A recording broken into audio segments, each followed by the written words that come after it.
parece, eu sei, mas eu tenho 42 anos. Aliás, eu vou fazer.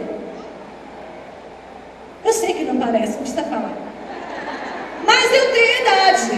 Eu sei que eu estou na casa doenta já. Então todo mundo tem que me aguentar. O ENTA a gente aguenta.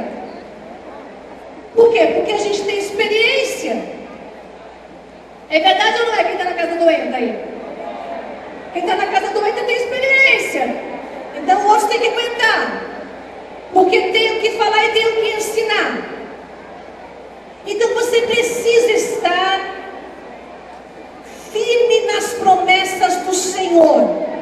De manhã nós falamos que uma das coisas importantíssimas para você estar nas promessas de Deus é você estar com o seu coração limpo. Por quê? Porque o seu físico tem que estar bem. E o seu coração impuro, o seu coração cheio de coisas ruins, vai fazer com que você fique doente. Vai fazer com que você fique angustiado. Isso vai trazer doenças psicossomáticas para a sua vida. E você já foi liberta essa manhã em nome do Senhor Jesus. Posso ouvir amém? Glória a Deus. Agora, outra coisa importantíssima para você aprender é que quando você está para receber a promessa de Deus, você precisa aprender algo muito importante que eu creio que você já ouviu por aí, mas eu preciso falar de novo. Abra sua Bíblia no livro de Lucas. Eu gosto do livro de Lucas, porque Lucas ele não foi discípulo do Senhor Jesus. Ele foi um médico que se converteu e ele foi atrás de todo o histórico do Senhor Jesus. Amém? Então existem detalhes no Evangelho de Lucas, que são detalhes ricos, porque ele foi atrás de pessoas, foi ouvir história verídica da pessoa. Então o Evangelho de Lucas é um evangelho rico em detalhes e principalmente nas curas que o Senhor Jesus operou. Mas lá no livro de Lucas, no capítulo 1, abra aí o livro de Lucas, capítulo 1, nós temos uma história muito interessante, que Lucas começa a narrar a história de João Batista. João Batista, todo mundo sabe quem foi, né? O pai de João Batista, ele era Zacarias, né? E ele serviu o Senhor no templo. Era um sacerdote. E aí no versículo 11, diz assim: então um anjo do Senhor apareceu a Zacarias à direita do incenso. Quando Zacarias o viu, perturbou-se e foi dominado pelo medo. Mas o anjo lhe disse: Zacarias, não tenha medo, Zacarias. Sua oração foi ouvida. Isabel, sua mulher, lhe dará um filho, e você lhe dará o nome de João. Ele será motivo de prazer e de alegria para você, e muitos se alegrarão por causa do nascimento dele, pois será grande aos olhos do Senhor, e ele nunca tomará vinho nem bebida fermentada, e será cheio do Espírito Santo desde antes do seu nascimento. Fará retornar muitos dentre o povo de Israel ao Senhor, o seu Deus, e irá diante do Senhor no espírito e no poder de Elias, para fazer voltar o coração dos pais aos seus filhos, e os desobedientes à sabedoria dos justos, para deixar um povo preparado para o Senhor. Então o anjo veio e falou tudo como é que seria o filho dele. Só que lá no versículo 8, se a gente for olhar, Zacarias foi escolhido para ser um sacerdote que iria apresentar incenso no templo por um sorteio. Ele foi sorteado, então ele foi nomeado para estar lá no templo colocando incenso. Então a gente pode entender então o despreparo espiritual de Zacarias. Uma que ele foi sorteado para estar lá, que está lá no versículo 9. E outro que ele ficou com medo do anjo.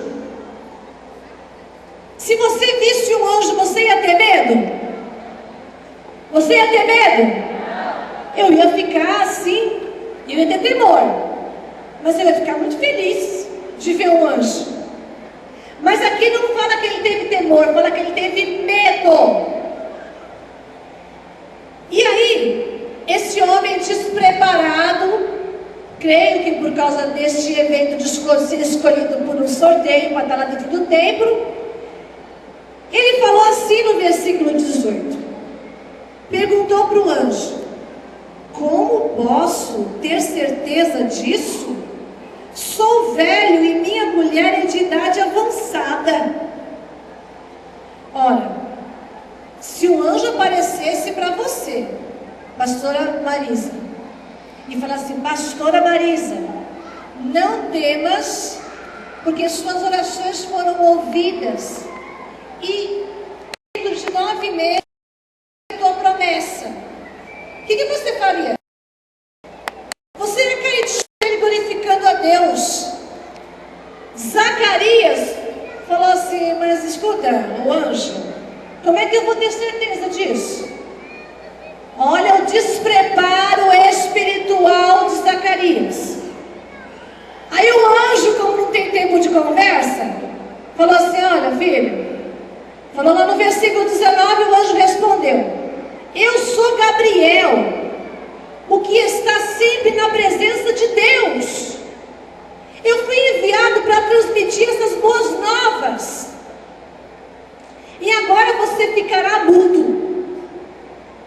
Não poderá falar até o dia em que isso acontecer, porque você não acreditou nas minhas palavras, que se cumprirão no tempo oportuno. Enquanto isso, o povo esperava por Zacarias, estranhando sua demora no santuário, e quando saiu não conseguia falar nada. O povo percebeu então que ele tivera uma visão no santuário, e Zacarias fazia sinais para eles, mas eles percebiam que ele estava mudo. Eu faço às vezes oração ao Senhor, eu falo assim: Jesus, eu gostaria que o Senhor deixasse de terminar o quente mudo. Recebeu a promessa, deixa ele mudo, para não atrapalhar. Zacarias ficou mudo. O anjo falou: meu filho, eu sou o anjo que eu estou lá com o Senhor. Ele me enviou aqui para falar algo da parte dele. Você está vendo que eu não sou homem, que eu sou um anjo? E você está perguntando se isso realmente vai acontecer? A Bíblia não fala, mas se fosse eu o anjo, eu ia falar assim: meu filho, você não merece mesmo, você devia, não sei o que Deus está fazendo, mas você não merece, porque você não está nem um pouquinho preparado para a promessa. Você quer ver se alguém está preparado para receber a promessa? Conversa com ele 5 minutos sobre a promessa. Aí depois, quando ele murmurar para você e falar que Deus não cumpriu, você vai saber o porquê. Ele não está preparado. Para nós estarmos preparados para recebermos a promessa de Deus em nossas vidas, nós temos que tomar o que nós falamos. Nós temos que tomar cuidado, porque aquela promessa tem que ser gerada dentro de nós. Esses tempos que nós estamos vivendo hoje pareciam impossíveis para nós há uns anos atrás. Mas mesmo quando parecia impossível, o apóstolo e eu falávamos: Senhor, nós cremos. Senhor, nós cremos. Senhor, nós te glorificamos e nós cremos. De crer. Posso ouvir um amém? As adversidades vieram. Muitas vezes parecia que tudo ia acabar. Muitas vezes pareceu que tudo ia acabar. Ao invés de nós chegar, está vendo Deus? Está vendo, Senhor? Eu sabia que não podia confiar.